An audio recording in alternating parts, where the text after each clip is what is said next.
Hey YouTube, Wilm Racer here, just back from the field where we put the first two packs through this aircraft and I want to share it with you.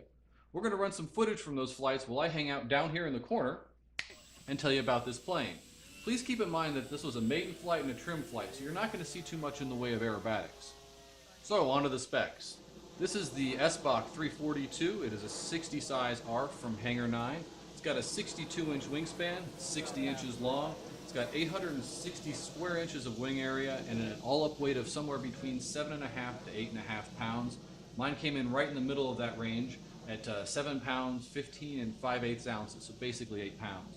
I'm going to give you the good, the bad, and the other with this aircraft. So let's start with the good. This is a beautiful airplane. I love the Sbach, and like most of our models, this isn't 100% true to scale, but it really captures the lines. I love the trim scheme. This black, blue, and silver with the white. It's just a sexy airplane in the air. I love it. And I think they really knocked one out of the park with this one. It's just a gorgeous airplane. Other really nice parts, big clear canopy, lots of room for a pilot. Doesn't include a pilot, but we're going to fix that. And then really nice fiberglass cowling and wheel pants. It's just a really nice looking airplane. So that's the big plus. It's beautiful. So the negative, doesn't include a pilot, doesn't include a spinner. Now that's not a deal breaker, but other airplanes at this price point would generally include those. The hardware included, the push rods, have cheap plastic clevises on them. I would recommend swapping that out for ball links. That's what I did on all of my control surfaces. It just feels more solid. I'm more confident that it's not going to fail on me.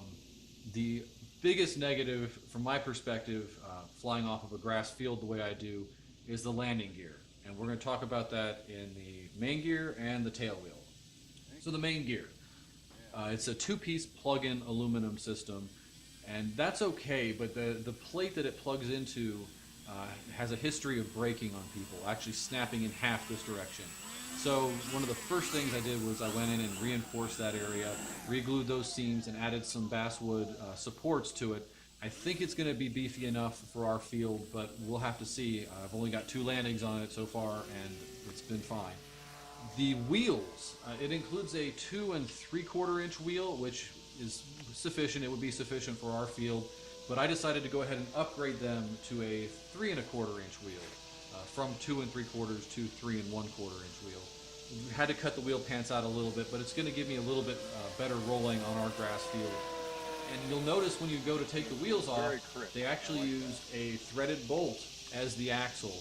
And you'll see online, some folks have had that threaded bolt chew through the wheel hub over time. So I would also recommend, whether you change the size of the wheel or not, get those axles out of there, put some real axles in.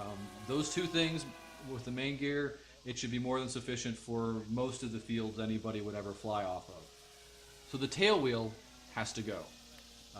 I really don't like the factory tail wheel that was included with this. It's not uncommon, and obviously it saves some weight, but the risk of the factory tail wheel is that it transfers the loads to the rudder. It's directly connected to the rudder, and it's just not really sufficient if you're going to be running off of a grass field the way that I do.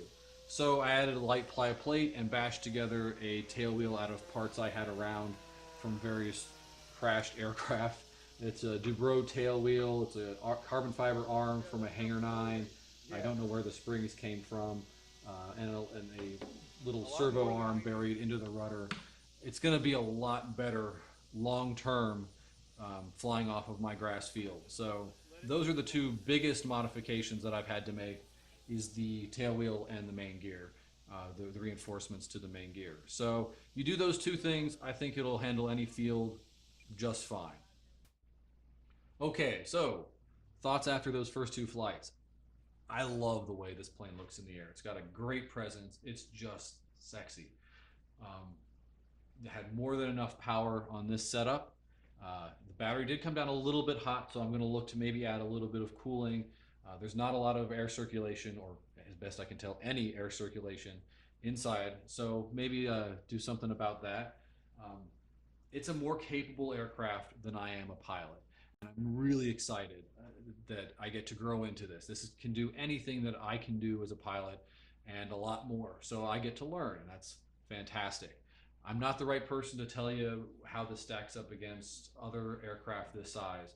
I haven't flown too many of them, so I'm not the right one to tell you whether it's better or worse.